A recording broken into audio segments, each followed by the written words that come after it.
ಸರ್ಕಾರಕ್ಕೆ ಸಂಕಷ್ಟ ಕೂಡ ಎದುರಾಗಿದೆ. ಒಂದಷ್ಟು ಶಾಸಕರು ಫಾರಿನ್ ಟ್ರಿಪ್ ಮೂಲಕ ಕೌಂಟರ್ ಕೊಡ್ತಾ ಇದ್ದಾರೆ. ಫಾರಿನ್ ಟ್ರಿಪ್ ನ ಅಸಲಿಯ ಕಾರಣ ಏನು, ಮೆಗಾ ಪ್ಲಾನ್ ಏನು, ವಿದೇಶಕ್ಕೆ ಹೋಗಿರುವಂತವರು ಬಜೆಟ್ಗೆ ಬರ್ತಾರಾ, ಈ ತಂತ್ರಕ್ಕೆ ಪ್ರತಿತಂತ್ರನ ಇದು ಮತ ಹಾಕಿಲ್ಲ ಅಂತ ಅಂದ್ರೆ ಸರ್ಕಾರದಲ್ಲಿ ಏನಾಗಬಹುದು, ಸರ್ಕಾರ ಬಿದ್ದು ಹೋಗುವಂತ ಸಾಧ್ಯತೆಗಳಿದ್ಯಾ, ಎಲ್ಲದರ ಹಿಂದಿರುವಂತ ಕಾರಣಕರ್ತರು ಯಾರು, ಕಾರಣಕರ್ತರು ಯಾರು, ಕಾರಣಕರ್ತರು ಯಾರು?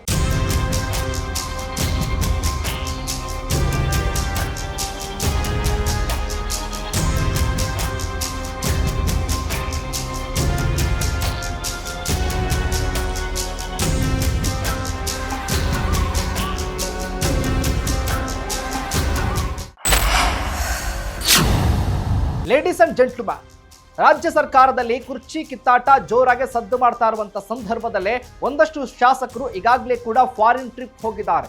ಈಗ ಸರ್ಕಾರಕ್ಕೆ ಸಂಕಷ್ಟ ಕೂಡ ಎದುರಾಗಿದೆ. ಇಲ್ಲಿ ದಾಳ ಪ್ರತಿದಾಳ, ತಂತ್ರ ಪ್ರತಿತಂತ್ರವನ್ನ ಇಲ್ಲಿ ಹೆಣ್ತಾ ಇದ್ರೆ ಒಂದಷ್ಟು ಶಾಸಕರು ಫಾರಿನ್ ಟ್ರಿಪ್ ಮೂಲಕ ಕೌಂಟರ್ ಕೊಡ್ತಾ ಇದ್ದಾರೆ. ಹಾಗಾದ್ರೆ ಫಾರಿನ್ ಟ್ರಿಪ್ ನ ಅಸಲಿಯ ಕಾರಣ ಏನು, ಅವ್ರು ಯಾವಾಗ ವಾಪಸ್ ಬರ್ತಾರೆ, 6ನೇ ತಾರೀಕು ಬಜೆಟ್ ಅಧಿವೇಶನ ಆರಂಭ ಆಗ್ತಾ ಇದೆ, ಇನ್ನೂ ಕೂಡ ಅವರ ನಿಲುವೇನು, ಈಗಾಗಲೇ ಕೂಡ ಸರ್ಕಾರ ಸಂಕಷ್ಟಕ್ಕೆ ಸಿಲುಕಿರುವಂತ ಸಂದರ್ಭದಲ್ಲಿ ಈ ರೀತಿಯ ಮೆಗಾ ಪ್ಲಾನ್ ಏನು, ಇದೇ ಫೋಕಸ್ನ ಎಕ್ಸ್ಪೋಸ್ಡ್ ಸ್ಟೋರಿ ಸರ್ಕಾರಕ್ಕೆ ಸಂಕಷ್ಟ. ಎಸ್ ವೀಕ್ಷಕರೇ, ನೆಲ ಜಲ ಭಾಷೆಗಾಗಿ ಪ್ರಾಮಾಣಿಕ ಪತ್ರಿಕೋದ್ಯಮ, ನೀವು ನೋಡ್ತಾ ಇದ್ದೀರಿ ಫೋಕಸ್ ಟಿವಿ. ನಾನು ಶಿವು ರಾನರಾಪುರ.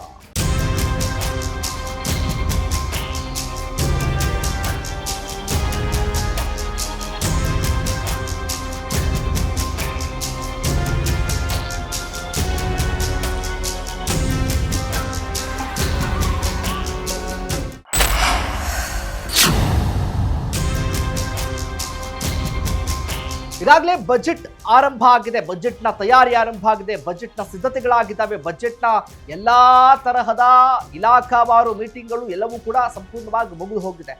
6ನೇ ತಾರೀಕು, ಮಾರ್ಚ್ 6ನೇ ತಾರೀಕು ಬಜೆಟ್ ಅಧಿವೇಶನ ಕೂಡ ಆರಂಭ ಆಗ್ತಾ ಇದೆ. ಇಂಥ ಸಂದರ್ಭದಲ್ಲಿ ಫಾರಿನ್ಗೆ ಹೋಗಿದ್ದಾರಲ್ಲ ಶಾಸಕರು, 20ಕ್ಕೂ ಅಧಿಕ ಜನರು, ಅವರು ಎಲ್ಲರೂ ಕೂಡ ವಾಪಸ್ ಬರೋದಕ್ಕೆ ಇನ್ನೂ ಕೂಡ ಟಿಕೆಟ್ ಕೂಡ ಬುಕ್ ಆಗಿಲ್ಲ. ವಿದೇಶಕ್ಕೆ ಹೋಗಿರುವಂತವರು ಬಜೆಟ್ಗೆ ಬರ್ತಾರಾ ಅನ್ನೋದೇ ಡೌಟ್ ಈಗ ಶುರುವಾಗಿದೆ. ಇದರ ಜೊತೆಗೆ ಸತೀಶ್ ಜಾರಕಿಹೊಳಿ ಅವರ ನೇತೃತ್ವದಲ್ಲಿ ಮತ್ತೆ 20 ಜನ ಶಾಸಕರು ಫಾರಿನ್ ಟ್ರಿಪ್ ಹೋಗ್ತಾರೆ ಅನ್ನುವಂಥ ಅಪ್ಡೇಟ್ಸ್ ಕೂಡ ಸಿಗ್ತಾ ಹೋಗ್ತಾ ಇದೆ.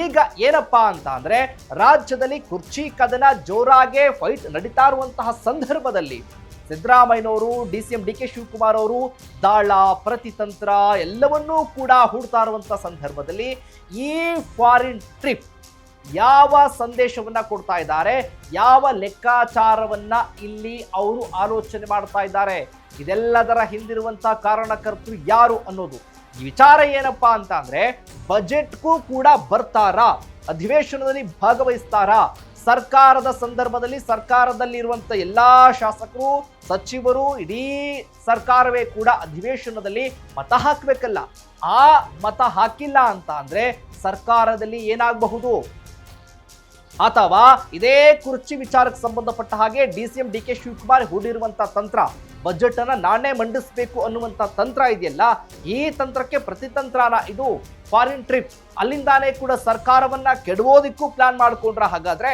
ಅಥವಾ ಇದರ ಜೊತೆಗೆ ಸರ್ಕಾರದಲ್ಲಿ ಅದು ಕೂಡ ಅಧಿವೇಶನದಲ್ಲಿ ಇವ್ರು ಯಾರು ಕೂಡ ಭಾಗಿಯಾಗಿಲ್ಲ, ಸುಮಾರು 20 ಜನ ಈಗಾಗಲೇ ಹೋಗಿದ್ದಾರೆ, ಮತ್ತೆ 20 ಜನ ಕೂಡ ಹೋಗ್ತಾರೆ ಅನ್ನುವಂಥ ಅಪ್ಡೇಟ್ಸ್ ಏನಿದೆಯಲ್ಲ, ಈ 40 ಜನ ಶಾಸಕರು ಸರ್ಕಾರದಲ್ಲಿ ಜೊತೆಗೆ ಬಜೆಟ್ ಆಗುವಂತ ಸಂದರ್ಭದಲ್ಲಿ ಯಾರು ಕೂಡ ಬಂದು ಮತ ಹಾಕಿಲ್ಲ ಅಂತ ಅಂದ್ರೆ ಅಲ್ಲಿ ಏನ್ ಆಗತ್ತೆ, ಸರ್ಕಾರ ಬಿದ್ದು ಹೋಗುವಂತ ಸಾಧ್ಯತೆಗಳಿದ್ಯಾ, ಅಥವಾ ಬೇರೆ ವಿರೋಧ ಪಕ್ಷದವರು ಇದೇ ಸಂದರ್ಭವನ್ನ ಯಾವ ರೀತಿಯಾಗಿ ಬಳಸ್ಕೊಳ್ತಾರೆ, ಅಥವಾ ಸರ್ಕಾರದಲ್ಲಿ ಈ ರೀತಿಯಾಗಿ ಇಕ್ಕಟ್ಟು ಉಂಟಾದಂಥ ಸಂದರ್ಭದಲ್ಲಿ, ಈ ರೀತಿಯ ಬೆಳವಣಿಗೆಗಳಾಗಿರುವಂತಹ ಸಂದರ್ಭದಲ್ಲಿ ರಾಜ್ಯಪಾಲರ ಆಳ್ವಿಕೆ ಶುರುವಾಗುವಂತಹ ಯಾವ ಲಕ್ಷಣಗಳು ಯಾವ ಸಂದರ್ಭದಲ್ಲಿ ಬೇಕಾದ್ರೂ ಕೂಡ ಬರಬಹುದು, ಅದಕ್ಕೆಲ್ಲ ಕೂಡ ಅವಕಾಶವನ್ನ ಮಾಡಿಕೊಡ್ತಾರ. ಹಾಗಾದ್ರೆ ಈ ಫಾರಿನ್ ಟ್ರಿಪ್ ನ ಹಿಂದಿರುವಂತ ಅಸಲಿ ಕಾರಣ ಸಿದ್ದರಾಮಯ್ಯ ಅವ್ರಿಗೇನಾದ್ರೂ ಕೂಡ ಅಧಿಕಾರದಿಂದ ಕೆಳಗಿಳಿಸದ್ದೇ ಆದಲ್ಲಿ ಸರ್ಕಾರವನ್ನ ಕೆಡವಲೇಬೇಕು ಅನ್ನುವಂತ ನಿರ್ಧಾರ ಮಾಡಿದ್ರ? ಹಾಗಾದ್ರೆ ಈಗ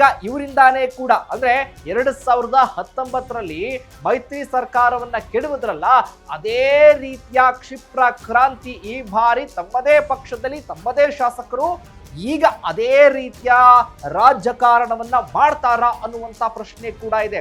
ಇನ್ನೂ ಟಿಕೆಟ್ ಬುಕ್ ಆಗಿಲ್ಲ, ಯಾವಾಗ ಬರ್ತಾರೋ ಗೊತ್ತಿಲ್ಲ. ಇದರ ಜೊತೆಗೆ ಇನ್ನೊಂದು ತಂಡ ಕೂಡ ಹೋಗ್ತಾ ಇದೆ ಅಂತ ಆದ್ರೆ ಯಾವ ಬೆಳವಣಿಗೆ ರಾಜ್ಯ ರಾಜಕಾರಣದಲ್ಲಿ? ಸರ್ಕಾರ ಸಂಕಷ್ಟಕ್ಕೆ ನಿವಾರಣೆ ಮಾಡೋರು ಯಾರು? ನಿವಾರಣೆ ಆಗುತ್ತಾ? ಹಾಗಾದ್ರೆ ಏನ್ ಆಗಬಹುದು?